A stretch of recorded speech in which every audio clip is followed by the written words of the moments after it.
Hi. Well, yes, I've used a lot of telescopes in my life.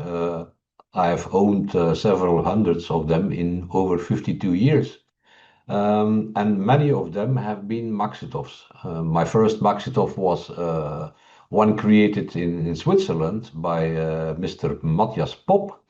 That was in the 1970s. I used it.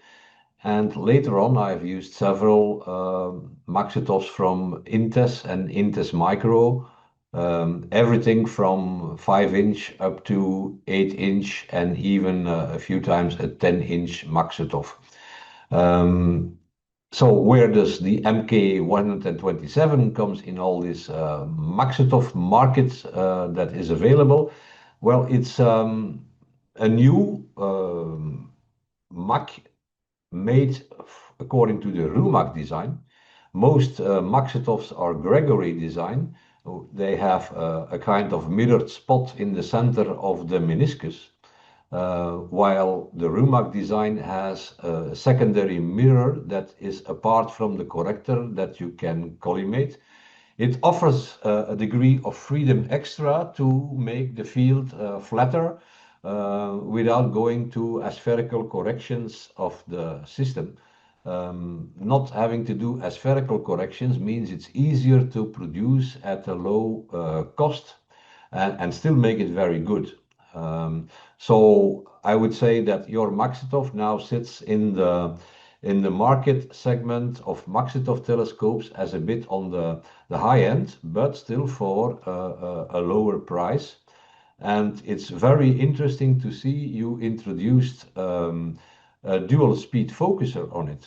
I mean, most mirror focusing telescopes have a single speed, which is not always easy then to obtain the critical focus. That's why you see people using external focusers on Maksutovs or on Schmidt-Cassegrains.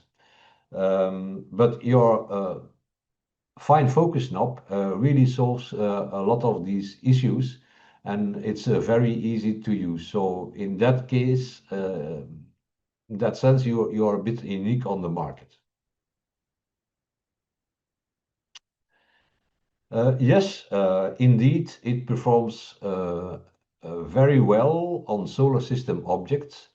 I have compared it to a Takahashi FC100 fluoride refractor side by side.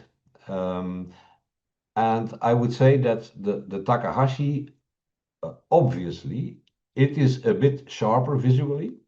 Um, the color saturation of the Takahashi is higher than in the Maksutov because it lacks a central obstruction, so you have more contrast and more deepness in the image you see. But on the other hand, the Maksutov with its 27 millimeter extra, the moment I started taking pictures of the sun, the moon, and Jupiter, it showed me that the 27 millimeters are more important than the obstruction. I meant to say with that the sharpness of the Mach in photography, high resolution photography, is a bit better than the 4-inch refractor. So that's already very good. Actually, I told to Harrie Rutten, which is the person behind the Rumak design. He lives in the Netherlands, and I told him a new company was making a Rumak again, and he was very pleased to hear that his designs are still used. So maybe you should send him one and ask his opinion about what you have built.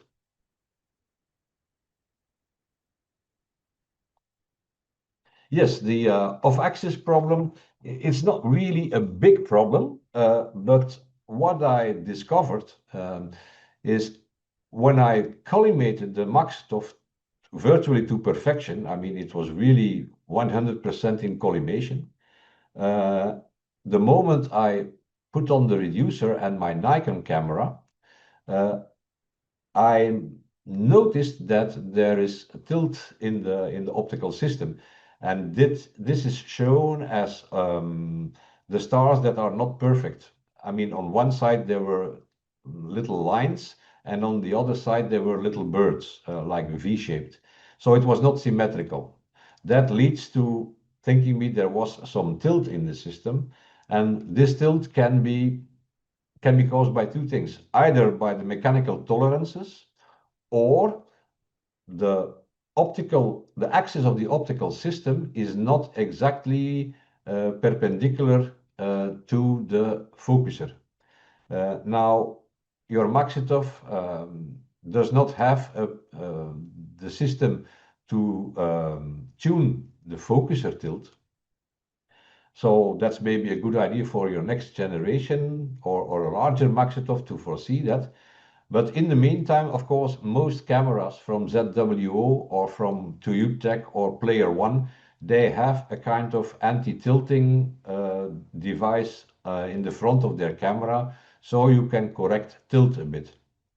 My Nikon, however, does not have that, so I had to construct something special for the Nikon, and that was based on a tilter device from Telescope Service in Germany, the TS tilter T2, and I added a quick release T2 from Baader Planetarium, which allows me to rotate the camera easily or take it off the system very easily. And then I added finally T2 to Nikon Z adapter. By luck, this all ended up exactly at 55 millimeters, the requirement of back focus for your reducer. And when using this system, I could really get rid of the tilt and get the image very symmetrical. So I would say up to APS format, the Maksutov is suitable for deep sky photography as well with the reducer. You don't have to go any point beyond APS format because then you have too much light fall off vignetting from the baffle tube and the focuser hole. So up to APS, yes, larger than APS, better scopes for that on the market.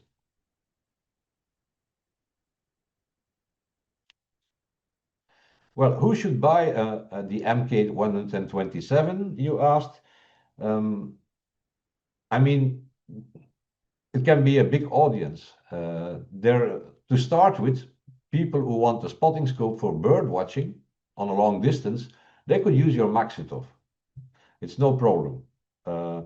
Or people who live in an apartment and have to take out their equipment or go out of the city to observe, why not?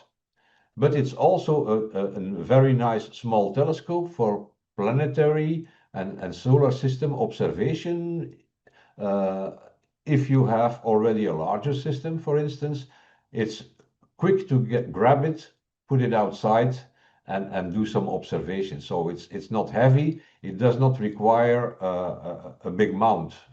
You can put it on a quite lightweight mount and still have stable views.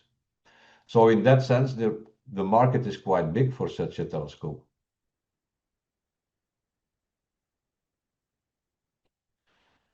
In one sentence, if you ask me to describe it in one sentence, I find it a very cute little telescope that is very capable of showing solar system, planetary, lunar, solar detail with good mechanics, with the fine-tune knob, which is really unique on a Maksutov. And with the extra accessory, the reducer, it gives possibility to do some deep sky photography as well with the telescope.